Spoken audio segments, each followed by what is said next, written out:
Hi everyone, today's masterclass is on the supernatural in Macbeth. You can probably see the image that's on the second slide, but most people are, I say like 99% of people would say the witches immediately. And there's your picture.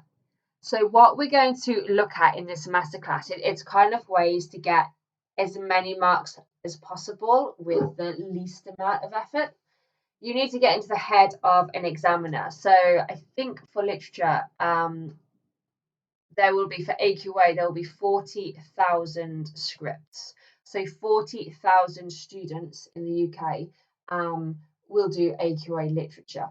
Now that gets divided up by a lot of examiners, but to put it in perspective, the most I have marked is 500 scripts. So that's our essays, that's scripts. So I mark this paper. So it's the Macbeth question and the A Christmas Carol question. That counts as one. So the most I've done is 500, and I think the fewest is like 300. So let's say on average every year I mark 400 scripts papers. This question has come up, and it was about Macbeth and Banquo's attitudes towards the supernatural. Now, if I am literally reading and marking 400 essays about exactly the same thing, they start to blur and they start to kind of blend into each other. Now, obviously, essays do get marks on how good they are and their quotations and the analysis and how clear they are, but you do want to start thinking about ways that makes you stand out, and that's what we're kind of going to look at in this short little masterclass. So most people will talk about the witches. I want you to think about other aspects of what the supernatural is. So if we look at this, is an essay that I just googled in the supernatural in Macbeth PDF. If you search PDF, you get a lot of kind of university things. So here, the supernatural includes all those phenomena which cannot be explained by the accepted laws of natural science or by physics. And it says here, a belief in the existence of the supernatural, ghosts, fairies, witches, etc. So there's so much more room to work with than just the witches. Now, if you look at your knowledge organizer, I'm not sure if you'll have it at the moment. You might do. But this is the knowledge organizer for the Porter. I hope you can see that. So this is a little bit of analysis about the Porter, and obviously the Porter is like a tiny character in Macbeth. But you imagine if the whole country is writing about the witches and you get a whole section about the Porter, it just immediately makes you look like a completely different candidate. So mythographers link genii, so they're like fairies, like, or genie, like Aladdin type of thing, with porters. So the porter is someone who, in this case, he acts as like a gatesman. So it's someone like, I guess, equivalent of like Edna in the Burling family, that type of thing. It's someone who is a servant. The porter would be Macbeth's personal demon or genie. Spenser's evil genie in the Bower of Bliss. So Spenser is another writer, and the Bower of Bliss is another text. Also entices with wine. So remember, our porter is drunk. A symbol of enchantment and delusion. The genie's first function is to procure our fall, so is to make mankind sin. The sower of discord, terrifying the mind with dreams. So you could actually do a paragraph about how the porter could be interpreted as a supernatural figure. You link him with Spenser's evil genie in the Bower of Bliss. You talk about wine, the fact he's drunk. You talk about the fact that he is speaking in riddles, and he procures our fall. He wants mankind to fall. What you have there is an essay of a completely different standard. So that's one example you can do. This one. So you could write about the porter.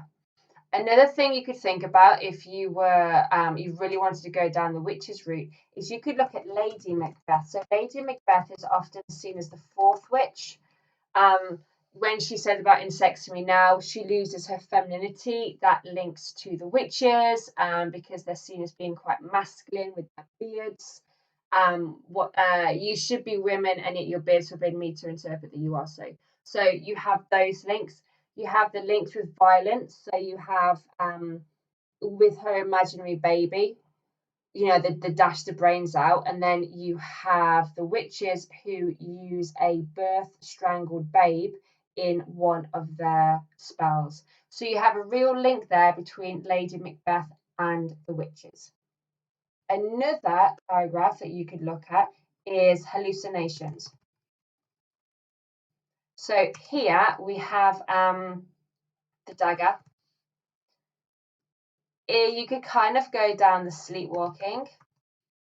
You could say that Lady Macbeth's bloody hand is a form of the supernatural. She can see something that isn't there. And then obviously the ghost, which is a hallucination, would be Banquo's.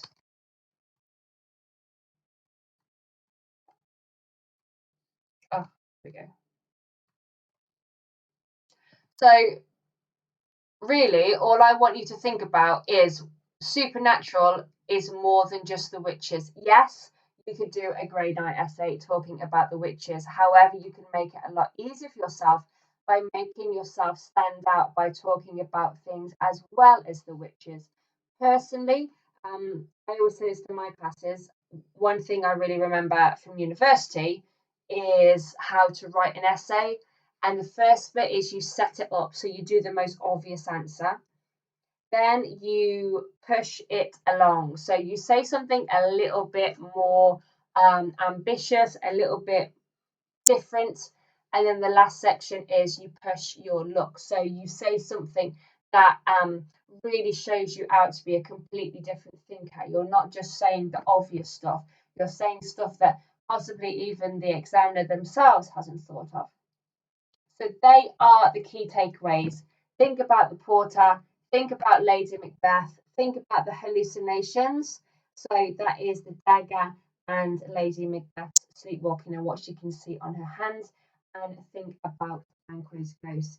Actually, we can also add here Macduff. So Macduff possibly is the bloody child, you know, the apparition with the witches. So it is linked to the witches, but Macduff could be that bloody child.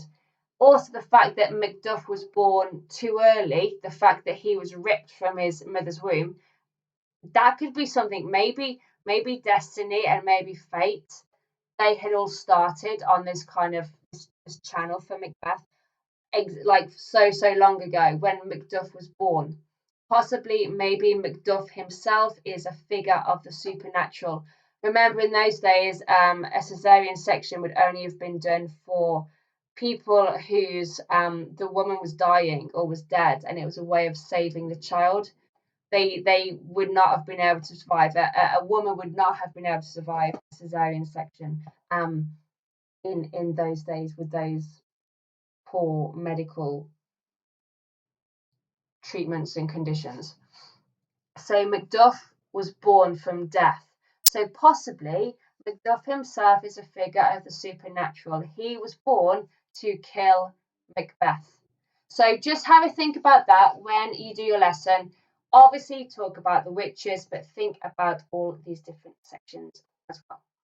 Thank you and have a great lesson.